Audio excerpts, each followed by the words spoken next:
My name is Livia, and I used to believe that love could heal anything. I thought if two people truly cared for each other, they could overcome any challenge. But the truth is, sometimes love is not enough, and no amount of effort can fix what's already broken. I learned that the hard way when I tried, with all my heart, to save a relationship that was already lost. I met Marcos when I was in my 20s. He was everything I had ever wanted in a partner. Smart, funny, kind. We connected instantly, and before I knew it, we were inseparable. We moved in together after a few months, and it felt like the beginning of something beautiful. We had dreams of a future together, building a life, growing old side by side. I thought I had found my soulmate. At first, everything was perfect. We laughed together, shared our secrets, and made plans for the future. We talked about our careers, where we would travel, the house we would build. Every day seemed like a new adventure with him by my side. I believed in the love we had. I trusted that nothing could tear us apart. But as time passed, things began to change. Marcos became more withdrawn, more distant.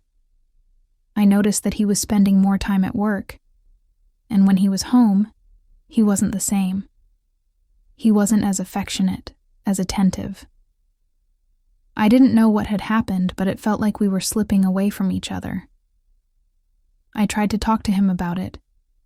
I would ask him how his day was, what was bothering him, but he would just brush me off with a vague answer. "I'm just tired, Livia," he would say. "It's nothing. I'm fine." But I knew something was wrong. I knew him better than that. We had always been able to talk about anything. Why was he suddenly shutting me out? I tried everything I could think of. I planned romantic dinners, surprise dates. I tried to be more understanding, to give him space. I thought maybe he was just going through a phase, that it was nothing serious. But the more I tried, the more distant he became. The more I reached out, the more he pulled away. It was like I was losing him, piece by piece, and I couldn't stop it. Then, one day he came home late as usual. I had been waiting for him, trying not to worry. But something felt different that night. When he walked in the door, he didn't greet me the way he usually did. He didn't even acknowledge me. He just walked straight to the bedroom. I followed him, hoping to talk, but he shut the door in my face. I stood there for a moment, shocked. I didn't know what to think. Was he angry with me? Was he upset? Had I done something wrong? I knocked on the door, but he didn't answer. It felt like I was being shut out of his life completely. My heart sank. After a long while, he finally came out of the room.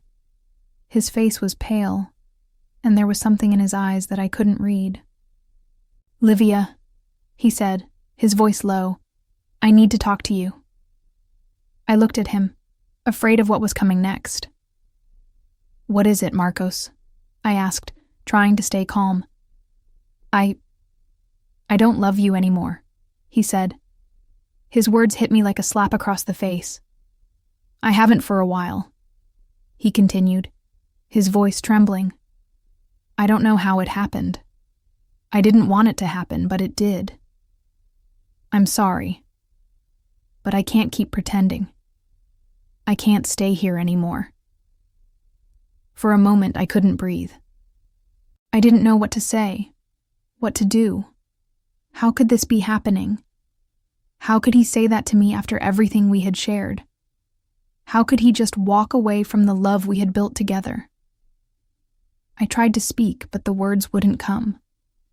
My throat was tight, and I felt like I was choking.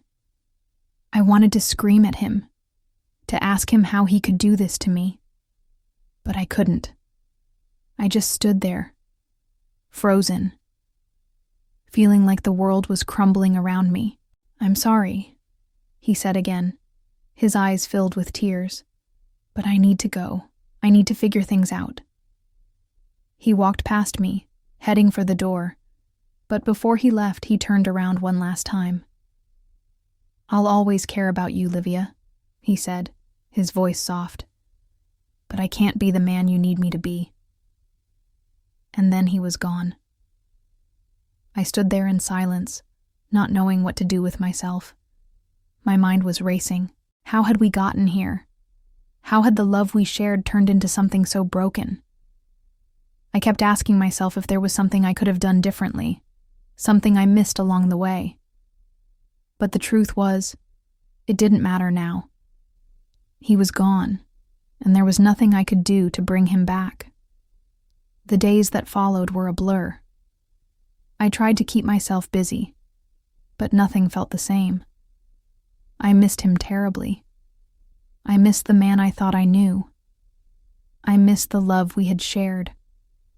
But the hardest part was knowing that it wasn't just him that had changed. I had changed too. I had lost myself in this relationship, and now I had to find a way to get myself back. I spent days crying, feeling like I had lost a part of myself. I kept going over our conversations, trying to figure out where we went wrong. I thought about all the things we had said to each other, the promises, the plans, the dreams. How could he just throw it all away? How could he stop loving me? Eventually, I had to face the truth. There was nothing I could do to change what had happened. We had tried to make it work, but sometimes, no matter how hard you try, things just aren't meant to be. It took me a long time to let go, but I finally did. I had to. I couldn't keep holding on to someone who wasn't there anymore. I had to let go of the dream of a perfect future, of a life with him. It wasn't easy. It took months before the pain started to fade, before I could finally breathe again without feeling like I was suffocating. But eventually, I learned to live again. I found myself again. And I realized that sometimes the hardest thing to do is to let go of something that is no longer meant for you. I still think about Marcos sometimes. I still wonder what could have been. But I know now that love doesn't always work out the way we hope. Sometimes the most important thing you can do is let go and move on. And that's what I did. I let go. And in the end, it was the best thing I could have done for myself. Did you like today's story? So, leave your like and subscribe to continue watching the channel's videos. Until the next story.